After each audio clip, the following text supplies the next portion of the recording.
motivación para la expulsión, si fue exclusivamente política religiosa o hubo una decisión económica también, en el fondo, ¿no? Hoy en día todavía seguimos discutiendo acerca de cuáles fueron las motivaciones últimas de la expulsión de los moriscos. Razones hay varias que podrían cada una de ellas aplicarse como excusa, pero todo el mundo está más o menos de acuerdo en que la excusa principal o el motivo principal por el que se decretó la expulsión fue el motivo político, mientras que el religioso fue una especie de motivo comodín que se podía arguir o no arguir, pero el hecho es que la motivación principal fue política, seguramente para mostrar cara a Europa todavía la fortaleza de una España que estaba empezando a entrar en decadencia. El motivo económico se ha arguido en diversas ocasiones, pero tiene muchos matices, puesto que en realidad la expulsión de los moriscos causaba en primera instancia un perjuicio económico a la Iglesia, a los señores de moriscos y a la propia Inquisición. Por tanto, no parece lógico pensar que el motivo económico pesara demasiado a la hora de expulsarlos. De hecho, la mayoría de las protestas que hubo delante del rey o delante del Consejo de Estado por los bandos de expulsión fueron de nobles que perdían buena parte de su patrimonio. Los únicos que no se quejaron fueron aquellos que su economía no dependía directamente de los moriscos, pero en general todos los demás sí que se quejaron. Por tanto, el motivo económico lo dejaría en un lugar muy secundario. Entonces, cuando también se habla de motivo económico, hay una vertiente política de ese motivo económico que pudiera ser, digamos, una cierta demagogia popular, es decir, poner nuevas tierras a disposición de repobladores más pobres, ¿no? De sectores más populares, claro, no sería tanto económico como de parte. Lo que sucede es que si esa política estaba premeditada, fracasó completamente, porque el proceso repoblador de las tierras de los moriscos expulsados, especialmente en algunas zonas de Valencia y de Murcia, fracasó completamente. Las tierras, primero, no atrajeron a toda la gente que se pensaba, y en segundo lugar, muchos de los repobladores que vinieron en primera instancia, por ejemplo en la Marina en Alicante, dejaron las tierras al poco tiempo porque no lograban hacerles fructificar.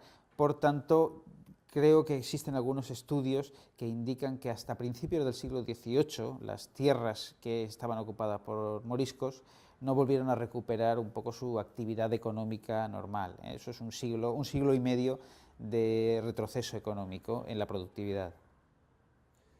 Los casos de permanencia, de excepciones a la expulsión, ¿cómo los trató la monarquía y la Inquisición? ¿Cómo se trataron? Los casos de permanencia fueron un auténtico quebradero de cabeza, especialmente para la monarquía y para las autoridades. En primer lugar, era un problema, aunque suene paradójico decirlo, burocrático.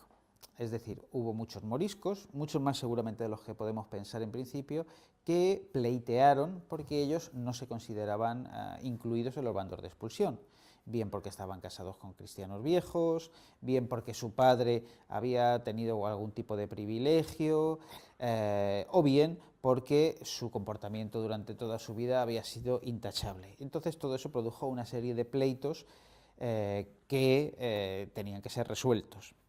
Por otro lado, hubo moriscos que se escaparon antes de la expulsión y vagaron por los montes. Y finalmente, en cuanto a las permanencias, el tercer problema son los moriscos que vuelven, los moriscos que son expulsados y se las ingenian para volver. Todo este problema de la permanencia hace que el problema morisco se difiera en su resolución definitiva unos cuantos años más. Los moriscos, por ejemplo, empiezan a volver prácticamente a las poquitas semanas de ser expulsados. Ya son detectados moriscos que han vuelto a cruzar el Mediterráneo en sentido norte, y esto alarma a las autoridades, que van sacando bando tras bando para dar caza a estos moriscos que han sido detectados y sean bien condenados a galeras por haber desobedecido un bando real, o bien sean expulsados de nuevo. Por otro lado, está el caso de los moriscos que son ayudados por sus vecinos de manera clandestina a permanecer. Es el caso del campo de Calatrava, seguramente el caso del Valle de Ricote. Es decir, son moriscos que se han ganado la estima de algunos vecinos, se han ganado la estima de algunas autoridades y una vez han salido de sus tierras, digamos que cuando regresan clandestinamente, pues su entorno los protege de alguna manera. Con estos, las autoridades poco a poco van descubriéndolos, y depende en qué época los descubren. Si los descubren inmediatamente después o pasado poco tiempo después de la expulsión, son de nuevo capturados, son de nuevo detenidos y condenados o expulsados. Pero si ya pasa el tiempo, cada vez más la Inquisición y las autoridades tienen una actitud más benigna, más de dejarlos, de ponerles castigos leves o de, sobre todo, vigilarlos. Y hay un caso especial, naturalmente, que es el caso de los niños moriscos que permanecen después de la expulsión de los moriscos. Es un caso que se da prácticamente en toda España, en todos aquellos lugares donde había moriscos, pero que es especialmente llamativo en el Reino de Valencia. En el Reino de Valencia se producen dos rebeliones inmediatamente antes de la expulsión, en la Vall de Laguar y en la Muela de Cortes, y esas rebeliones, que son sofocadas por la fuerza, producen un montón de niños huérfanos, o un montón de niños que quedan sin padres y que no van a ser expulsados. Es el fenómeno de los morisquillos, ¿no? Bien, es un fenómeno que, por ser los niños de muy corta edad, a la Iglesia y a las autoridades no les preocupa demasiado, pero sí que van a mantener sobre ellos una vigilancia prácticamente a lo largo de toda su vida, para ver si, por lo menos los más mayores, seguían conservando en su memoria algo de algún tipo de educación islámica, algunas oraciones, algo del idioma árabe. Y existen multitud de testimonios de años después, en los años 20, los años 30 del siglo XVII, cuando al hablar de un morisco, un morisquillo o una morisquilla que se casa, o que ha ido al cura, se ve como hay unas anotaciones que recuerdan su origen y recomiendan que se le siga dando instrucción cristiana y que se vigile, que no tenga ningún tipo de creencia oculta. Todo este grupo de gente hará que en realidad la cuestión morisca o la presencia morisca tenga, si bien pequeña, una presencia continua en España hasta prácticamente nuestros días. Y esa enorme diáspora sobre la cual más o menos ya se ha llegado a establecer un número en torno a los 300.000 individuos, ¿cómo repercutió eso en el norte de África? Pues de manera un poco desigual, pero si queremos establecer balances generales, podemos decir que los moriscos en el norte de África, es decir, la presencia de gente descendiente de los antiguos andalusíes que en el siglo XVI-XVII llegan al Magreb, supuso en general una reactivación, por un lado, de ciertos sectores económicos. Por ejemplo, la agricultura. La agricultura en Túnez y en Argelia, sobre todo, se vio especialmente enriquecida por la llegada de estos moriscos.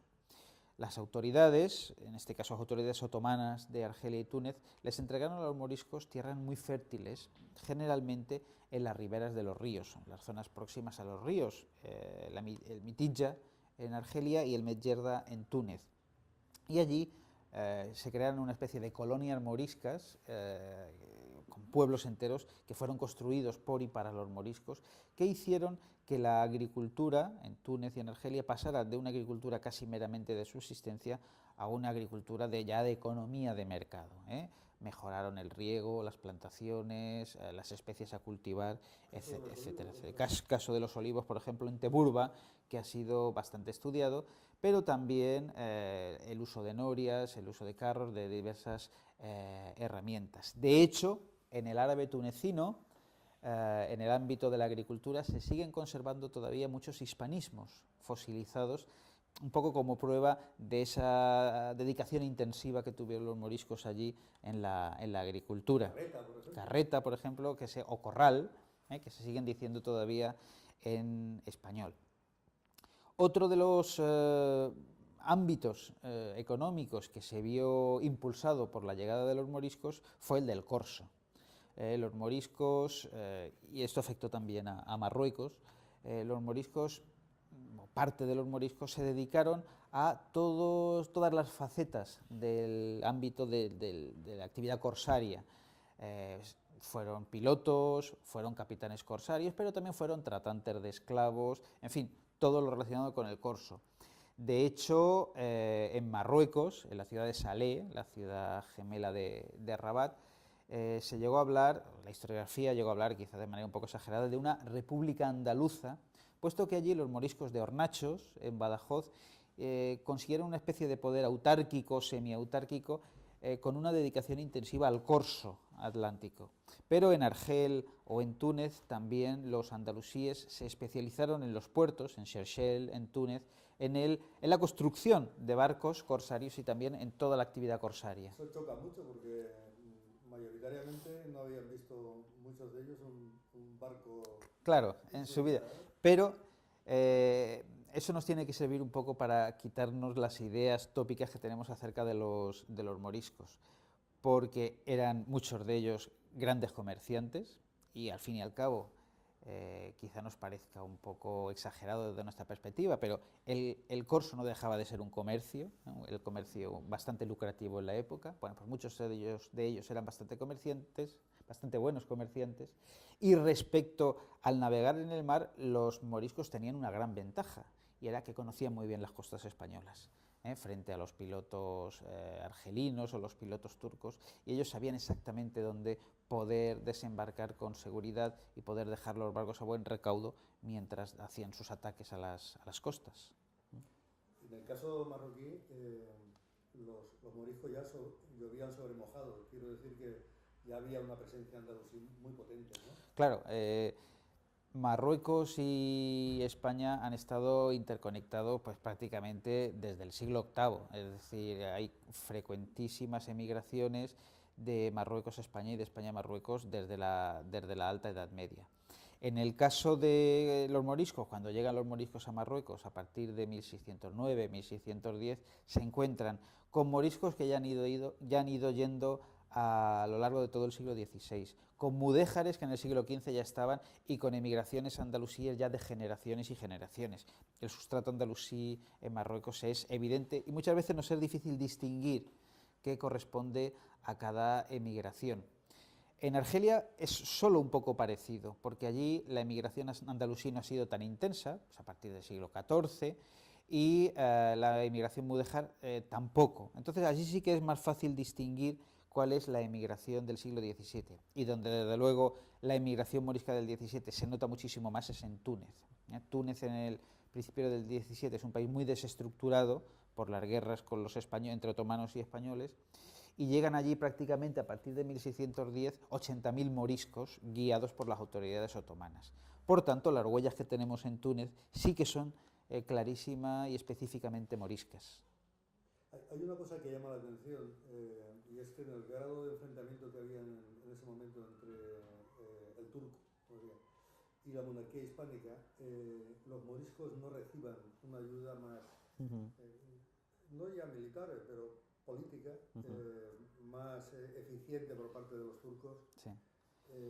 ¿Crees que eso tiene que ver con la opinión de los turcos de que no había nada que hacer en el Islam? Sí. Aquí? Es que muchas veces, hablando de los moriscos, tendemos a poner delante de nosotros una especie de pantalla religiosa. Los moriscos eran musulmanes en un entorno cristiano y por tanto todos los demás musulmanes debían ayudarles. Y nos olvidamos muchas veces de que sobre esa pantalla religiosa funciona otra pantalla política que funciona en los países cristianos y en los países musulmanes exactamente igual. Los turcos o el Imperio Otomano tenían evidentemente una visión de simpatía hacia los moriscos como resistentes musulmanes. De hecho, aunque más simbólica que otra cosa, les prestaron alguna ayuda durante la guerra de las Alpujarras en Granada. Pero claro, eso era una cosa, y otra era movilizar a parte de su flota y a parte de su ejército para intervenir en una guerra contra la otra gran potencia mediterránea, que era un asunto bastante mayor, ¿no? Y por eso, y esto lo sabían las propias autoridades españolas, los turcos nunca se decidieron a hacer una acción de gran escala, ¿eh? Y esto hay informes más o menos confidenciales dentro del Consejo de Estado en el que se sabe esto, en el que se maneja esta hipótesis, que el turco nunca va a realizar una acción de gran escala. Claro, esto sin embargo lo aprovechan las autoridades españolas, porque una de las cosas que hacen es una guerra de propaganda y agitan el miedo al turco. Dicen, no, los moriscos van a colaborar con los turcos en una invasión de España, van a ser una especie de quinta columna, y eso provoca miedo hacia el morisco, odio hacia el morisco, y que deban ser controlados. ¿Cuándo los turcos, los otomanos, realmente ayudan a los moriscos?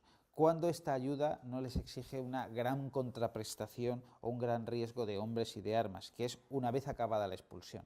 Una vez se lleva a cabo la expulsión, los otomanos toman bajo su protección a los moriscos en todo su imperio, los reparten, le dan tierra, los asientan, obligan a los indígenas a acogerlos bien, etcétera, etcétera, y a asegurarles un buen tránsito por todo su exilio.